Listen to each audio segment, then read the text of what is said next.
ข่าวดีข่าวด่วนงานใหญ่เข้ามาหาธิดาลาวกับพอภูอีกแล้ว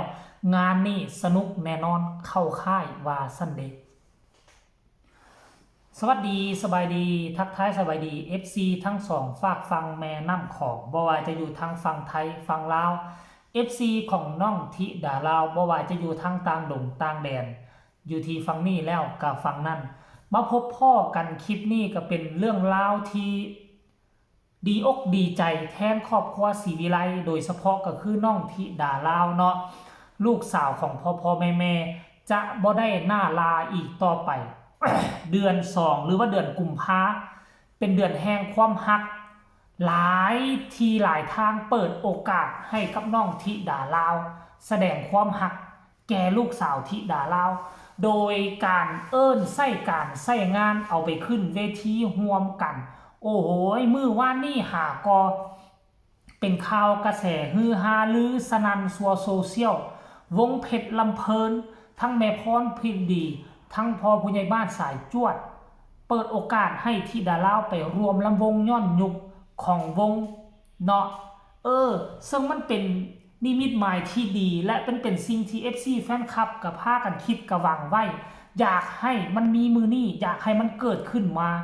ในที่สุดมันก็เกิดขึ้นมาแล้วผ่านไปเพียงแต่ค่ำคืนเดียวตกมาเศร้ามือนี่เห็นข่าวดีมาอีกแล้วท่านผู้ชมข่าวดีมาอีกแล้วได้ขึ้นเวทีอีกเป็นงานอันนั้นท่านผู้ชมบอกปีนี้เข้าค่ายอาสาวาสเนโครงการเพื่อเด็กน้อยเพื่อเด็กไทยในภาคอีสานครั้งที่17ที่บ้านหนองพอกจังหวัด101ครับวาสเนโครงการสานฝันปันน้ำใจให้เด็กไทยในภาคอีสานครั้งที่17วันที่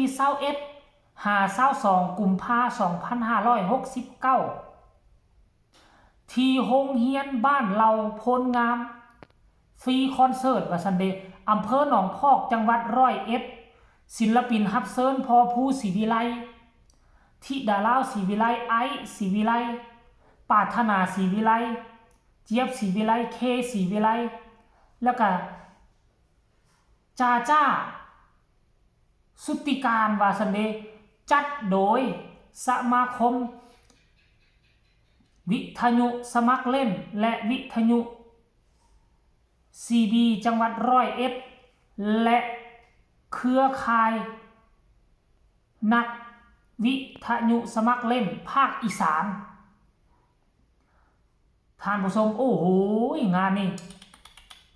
ค่อยว่ามันสนุกสนานแน่นอนการที่ไปเข้าค่ายนี่มันจะมีน้องๆนักเรียนอันน่าจะเป็นค่ายลูกเสือนั่นแหละมีน้องๆนักเรียนน่าจะหลายมันทั่วภาคอีสานนี่ภาคอีสานนี่มันมีหลายจังหวัดดิครั้งที่17แล้วประจำปีมันก็เป็นงานใหญ่แหละมันบ่ได้ว่าเป็นโรงเรียนใดโรงเรียนนึงได้ท่านผู้ชมตามที่เบิ่งในภาคอีสานเด้เข้าค่ายประจำภาคประจำปีมันก็จะได้เอาน้องๆหลายโรงเรียนไหนหลายๆโรงเรียนเลยแหละมารวมตัวกันอยู่ณที่นี่โอ้โหเคยเป็นเด็กน้อยมาก่อนเคยเข้าค่ายมาก่อนสมัยนั้นมาเรียนอยู่นครหลวงเวียงจันทน์เนาะอยู่ม.3 ม.4 ม.3 กำลังจะจบม.3 ยุคนั้นมีม.3 เด้โรงเรียนมัธยมสมบูรณ์ทั่วนครหลวงเวียงจันทน์โอ้เป็น10กว่าแห่งโฮมกันมาเต้าโฮมอยู่ที่ประตูไซใจกลางนครหลวงเวียงจันทน์ตั้งแต่4 โมงเช้าหรือว่าตี 4 ตี 5 ตี 6รถล่อหมุนออกไปรถบัส10 กว่าคันโอ้เป็น10เป็น20คันพุ่นแหละออกจากนครหลวงเวียงจันทน์มุ่งหน้าเข้าสู่เขตเขื่อนน้ำงืมแล้วก็ทะลุขึ้นไปเทิงเป็นเขื่อนน้ำมังไปตั้งค่ายตั้งแคมป์อยู่ 3-4 มื้อโทษทุกคนเลย 3-4 มื้อไปอยู่ไปกินอยู่กับพี่น้องชาวเขาเผ่าม่งอยู่ทางเขื่อนน้ำมังตีนภูเขาควายนี่พี่น้องทั้งฟังไทยฮู้ดีอภินิหารอิทธิฤทธิ์เล็กไหลพี่น้องทั้งฟังไทยมาพี่แหละมาขอเล็กไหลอยู่ทั้งภูเขาควายนี่หลายคนจะฮู้ดีเรื่องของขลัง ฝั่งลาวต้องมอบให้ภูเขาควายท่านผู้ชม FC แฟนคลับอันนี้นี่การเข้าค่ายเนาะแต่ว่าน้องธิดาลาวเข้าค่ายครั้งนี้นี่บ่ได้ไปในนามเป็นนักเรียนเนาะน้องธิดาลาวไปในนามศิลปิน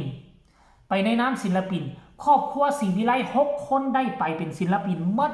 ขับกล่อมความมวลความซืนคันท่ากรณีว่าน้องธิดาลาวได้ใส่ชุดลูกเสือและได้ลงไปลิ้นนำกันกับน้องๆทั้งภาคอีสานมันคงจะเป็นอีหยังที่ดีเลิศประเสริฐสีน้องธิดาลาวจะได้แลกเปลี่ยนบทเรียนจะได้หมู่ได้พักได้พวกแล้วที่สำคัญจะได้ผู้ติดตามจะได้ FC แฟนคลับมากหน้าหลายตาขึ้นกลัวเก่าโอ้โหท่านผู้ชมเห็นแบบนี้แล้วก็สุดยอดหลายยกโป้ให้เลยท่านผู้ชมเว้ยคือค่อยยกโป้ให้เลยบอกคิดว่าฝันว่ามันจะเป็นไปแล้วนี่นับตั้งแต่ก้าวมาอยู่ประเทศไทยนะ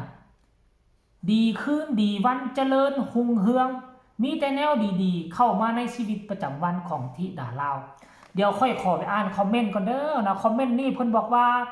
เฮงๆปังๆขอให้มีแต่สิ่งดีๆลังไหลเข้ามาบ้านศรีวิไลเด้อครับปังๆเด้อครับผู้ขอให้มีแต่สิ่งดีๆเข้ามาบ้านศรีวิไล FC จากนนทบุรีอันนี้พี่น้องชาวลาวดีใจนำเด้อธิดาลาวคนเก่งเหมือนบอกโอ้ยบ่นี่คนนี้บอกว่าปังมากนี่แหละที่สังคมต้องการว่าซันเด้คนนี้ก็บอกว่าเอาไปล้านไล่เลยกูดว่าซั่นยินดีน้ำเด้อว่าซั่นอันนี้พี่น้องชาวลาว2คนเลยดีใจน้ำอีล่าธิดาเด้ว่าซั่นงานเข้าตลอดขอให้ปังเด้อว่าซั่นต่อมากับคนนี้บอกว่างานเข้ารัวๆเด้อบ้านศรีวิไลเป็นพี่น้องชาวลาวอีกแล้วเนี่ยบ่คิดบ่ฝันว่า